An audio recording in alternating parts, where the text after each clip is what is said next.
World economic ফোরামের বার্ষিক সম্মেলনে যোগ দিতে আজ সুইজারল্যান্ড যাচ্ছেন ডক্টর ইউনুস। সার সংকটে বিপাকে চাষিরা, পেঁয়াজের ফলনে লক্ষ্যমাত্রা ব্যাহত হওয়ার আশঙ্কা। যুক্তরাষ্ট্রের ৪৭তম প্রেসিডেন্ট হিসেবে আজ শপথ নেবেন ট্রাম্প। ৪৮ কিলোমিটার জুড়ে নিরাপত্তা বলয়।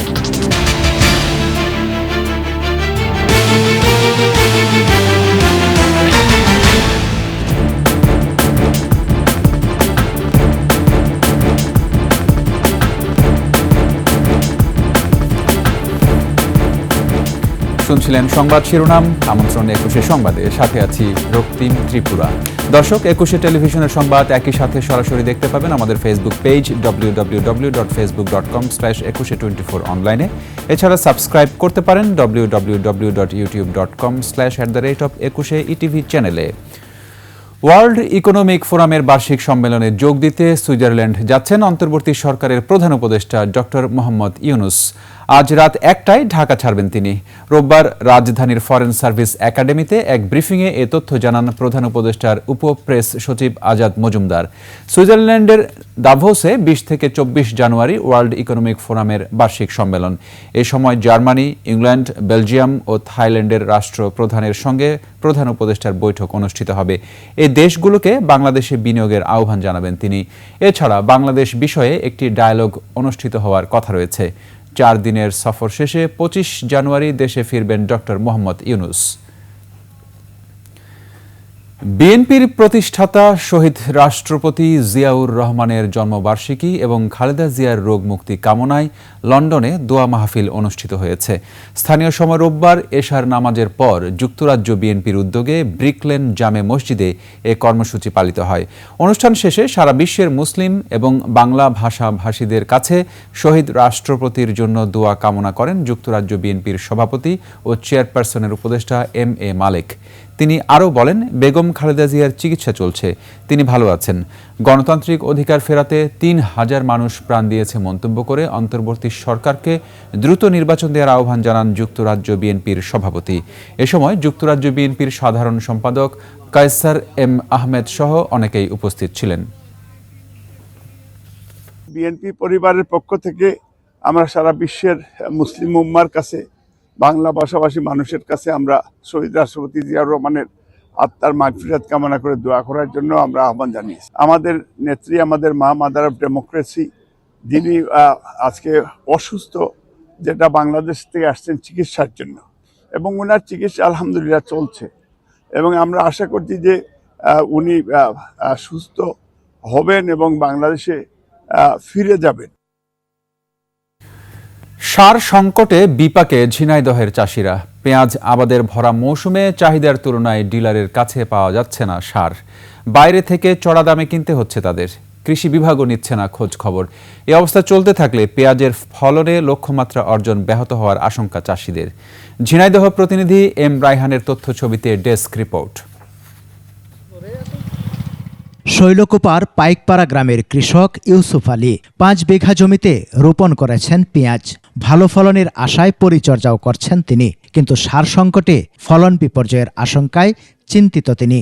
সারটা সরকারি রেট বলে শুনি ১৩৫০, এরা ২২০০-২৫০০ গোপনে বেছে গেলি কয় নেই ওটা। শুধু ইউসুফ আলী নন, সার সংকটে দুশ্চিন্তায় অন্য চাষিরাও। অভিযোগ, ডিলারদের কাছে চাহিদা মতো সার পাচ্ছেন না তারা, অথচ চড়া দামে মিলছে খোলা বাজারে। সরকার রেট দিয়েছে একটা ১০৫০, ওইটা আনতে গেলে বলতেছে অমুক দিন দেব, ওই দিন গেলে পরে বলতেছে নাই। ডিলারের দিচ্ছে ১০৫০ টাকা এক বস্তা। একজন পেঁয়াজ লাগাইছে ১০ বিঘে ভুঁই, তার দরকার ২০ বস্তা। তো ১০ ভাগের ১ ভাগ সারও পাচ্ছে না। সার মানে ঠিক মতো না বলে তো আমাদের ফসলে ফলন ভালো হবে না। পেঁয়াজে প্রচুর সার লাগে, যে পরিমাণ সার প্রয়োজন সেই পরিমাণ সার এখানে আসতেছে না। দোকানে গেলে পাওয়া যাচ্ছে ১৩৫০, আর এই জায়গায় ১০৫০ দিচ্ছে বলে তা আমরা তো পাচ্ছি না ঠিক মতো। ডিলার ও ব্যবসায়ীরা বলছেন, চাহিদা অনুযায়ী বরাদ্দ না থাকায় এই সংকট। কৃষকের যে চাহিদা, সেই চাহিদা অনুযায়ী বরাদ্দ কম, তার পুরাপুরি চাহিদা পূরণ করা যাচ্ছে না।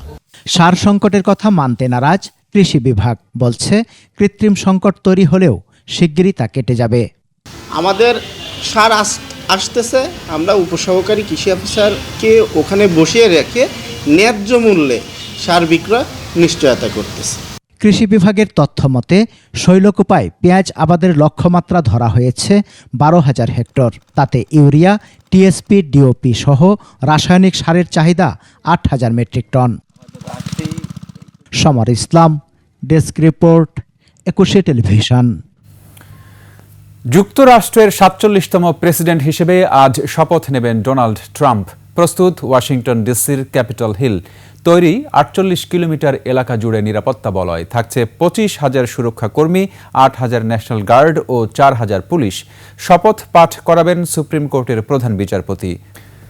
তাপমাত্রা কিছুটা বাড়লেও কুয়াশা আর ঠান্ডা বাতাসে জনজীবনে বেড়েছে দুর্ভোগ। শীতে শ্রমজীবী মানুষ, বয়স্ক আর শিশুদের দুর্ভোগের মাত্রা সবচেয়ে বেশি। হাসপাতালগুলোতে বাড়ছে শীতজনিত রোগবালাই। চুয়াডাঙ্গায় আজ সর্বনিম্ন তাপমাত্রা রেকর্ড করা হয়েছে 9.8 ডিগ্রি সেলসিয়াস। প্রতিনিধিদের তথ্য ও ছবিতে ডেস্ক রিপোর্ট।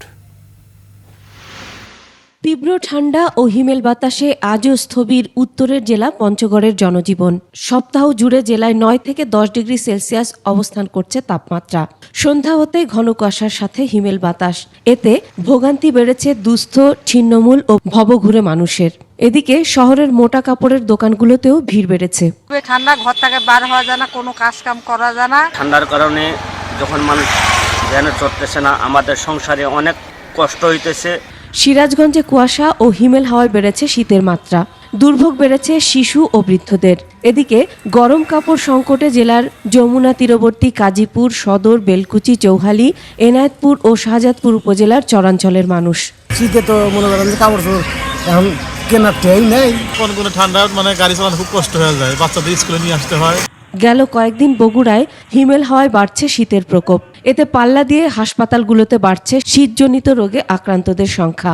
হাসপাতালে ভর্তি হওয়া গড়ে 90% শিশুই ভর্তি হচ্ছে ডায়রিয়া নিয়ে। শীতজনিত রোগীর সংখ্যা আস্তে আস্তে বৃদ্ধি পাচ্ছে, সেই সাথে ডায়রিয়ার রোগীর সংখ্যা বৃদ্ধি পেয়েছে। আমাদের প্রতিদিন শিশু ওয়ার্ডে 10 থেকে 15 জন ডায়রিয়া রোগী ভর্তি হচ্ছে, শিশু বাচ্চা ভর্তি হচ্ছে। অনেকে শীতের কারণে ভোরে কুয়াশার মধ্যে থাকে, এগুলো আমরা নিষেধ করছি। কুড়িগ্রামে শীতের দাপটে কাহিল হয়ে পড়েছে জনজীবন। তাপমাত্রা সামান্য বৃদ্ধি পেলেও কমেনি শীতের তীব্রতা। কুয়াশার সাথে হিমেল ও কনকনের ঠান্ডায় সবচেয়ে ভোগান্তিতে পড়েছে ছিন্নমূল, হতদরিদ্র ও শ্রমজীবীরা। চুয়াডাঙ্গায় কুয়াশা ও উত্তরের হিমেল বাতাসের কারণে তীব্র শীত অনুভূত হচ্ছে। কনকনে ঠান্ডায় বিপাকে পড়েছেন কর্মজীবী ও নিম্ন আয়ের মানুষ। খড়কুটো জ্বালিয়ে শীত নিবারণের চেষ্টা করছেন তারা। Masum আলিসা, desk report, 21 television. শেষ করছি 21 সংবাদ। যাবার আগে সংবাদ শিরোনামগুলো আরও একবার। ওয়ার্ল্ড ইকোনমিক ফোরামের বার্ষিক সম্মেলনে যোগ দিতে আজ সুইজারল্যান্ড যাচ্ছেন ডক্টর ইউনূস। সার সংকটে বিপাকে চাষিরা, পেঁয়াজের ফলনে লক্ষ্যমাত্রা ব্যাহত হওয়ার আশঙ্কা। যুক্তরাষ্ট্রের 47তম প্রেসিডেন্ট হিসেবে আজ শপথ নেবেন ট্রাম্প। 48 কিলোমিটার জুড়ে নিরাপত্তা বলয়।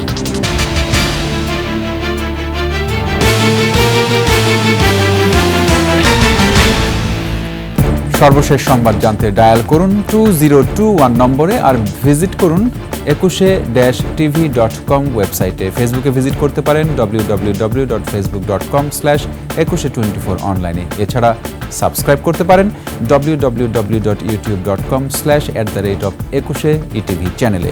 এতক্ষণ সঙ্গে থাকার জন্য ধন্যবাদ। পরবর্তী সংবাদ দুপুর 1টায় দেখার আমন্ত্রণ রইল। 21-এর সাথেই থাকুন।